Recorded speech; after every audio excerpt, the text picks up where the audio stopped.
अलग हिस्सों से अलग अलग प्रतिक्रिया सामने आई है। और इसी बीच एक बड़ी खबर आपको बता दें, फ्रांस ने भी फिलिस्तीन को मान्यता दे दी है। फिलिस्तीन को मान्यता दे दी है। आपको बता दें कि लग्जमबर्ग, बेल्जियम ने भी मान्यता दे दी। यूएन की बैठक में 5 और देशों ने ऐलान कर दिया। ब्रिटेन, ऑस्ट्रेलिया, कनाडा का भी समर्थन। अब तक 147 देश कर चुके हैं ऐलान। तो अहम जानकारी आपको दे रहे हैं, क्योंकि फिलिस्तीन को मान्यता देने पर किस तरीके से जो भड़कते हुए नजर आ रहे हैं अब नेतन्याहू, ये अपने आप में बड़ा सवाल है। हालांकि देखिए, ब्रिटेन, ऑस्ट्रेलिया, कनाडा का भी समर्थन मिल चुका है। अब तक 147 देश ऐलान कर चुके हैं। ये तो सवाल ये उठता है कि आखिरकार अब आने वाले समय में किस तरीके से ये पूरी जो प्रक्रिया है वो चलेगी। आप देखिए, फिलिस्तीन को आखिरकार मान्यता मिलनी शुरू हो गई है। यूके, कनाडा, पुर्तगाल और ऑस्ट्रेलिया ने उसे देश बतौर देश स्वीकार कर लिया। अब भी हालांकि लाखों फिलिस्तीनी गाजा पट्टी में बमबारी के बीच रह रहे। इस बीच ये बात भी सामने आ रही है कि कई और क्षेत्र हैं जो लंबे समय से जो आधिकारिक दर्जा चाहते हैं।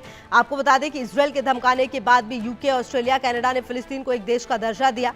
फिलहाल फिलिस्तीन लगातार इंटरनेशनल सुर्खियों में और एक के बाद एक देश उसे मान्यता दे रहे हैं। दूसरी तरफ दर्जन भर के करीब ऐसे क्षेत्र हैं जो खुद को देश घोषित कर चुके हैं, लेकिन उन्हें किसी ने आधिकारिक तौर पर मान्यता नहीं दी है। तो अब आपको बता दें कि सवाल ये उठ रहा है कि जो ये मान्यता दी गई है, ये किस तरीके से अब इस पर प्रतिक्रिया और सामने आएगी। क्योंकि सवाल तो ये उठ रहा है कि अब ट्रंप का भी क्या कुछ इस पर रिएक्शन सामने होगा, क्योंकि जो ट्रंप है उनकी तरफ से भी लगातार तमाम बातें कही गई हैं, लेकिन सवाल कई सारे हैं। और अब देखना ये होगा कि जो मान्यता ये दी जा रही है उसके बाद क्या एक और अलग तरीके का जो मसला है वो सामने आएगा। एक के बाद एक देश फिलिस्तीन को स्वतंत्र मुल्क की मान्यता दे रहे हैं। ब्रिटेन, कनाडा, ऑस्ट्रेलिया और पुर्तगाल के बाद अब फ्रांस ने भी अपनी मुहर लगा दी।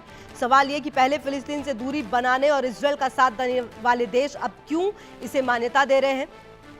और आपको बता दें कि जो इजरायल है इसका विरोध कर रहा है, और इस तरह फिलिस्तीन अब चर्चा में आ गया है कि फिलिस्तीन का नाम और उसकी पहचान हजारों सालों से चली आ रही है। आपको बता दें, बाइबल और इस्लामी परंपराओं में ये पवित्र भूमि रही है, जहां यहूदी, ईसाई, मुसलमान तीनों के धार्मिक स्थल स्थित हैं।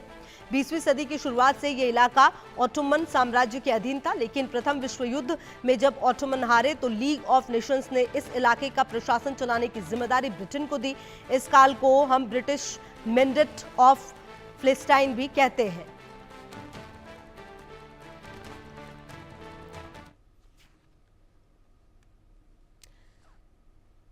तो आपको बता दें कि आज मुस्लिम देशों के साथ ट्रंप की बैठक है। आज रात 12:30 बजे न्यूयॉर्क में मुलाकात होनी है। सऊदी अरब, टर्की के नेताओं के साथ मीटिंग होगी। बैठक में यूएई, मिस्र और जॉर्डन भी शामिल होंगे। ट्रंप से गाजा के मुद्दे पर बातचीत होगी। तो आपको बता दें, ट्रंप से गाजा के मुद्दे पर बातचीत होनी है और आज मुस्लिम देशों के साथ ट्रंप की बैठक भी होनी है। तो कई सारे सवाल हैं कि अचानक ये मान्यता क्यों दी गई है और क्या इसके मायने होंगे आने वाले समय में। अचानक ये मान्यता देना ही अपने आप में बड़ा सवाल खड़ा करता है। ट्रंप से गाजा के मुद्दे पर चर्चा होगी। मुस्लिम देशों के साथ ट्रंप की ये बैठक निश्चित तौर पर बेहद अहम है।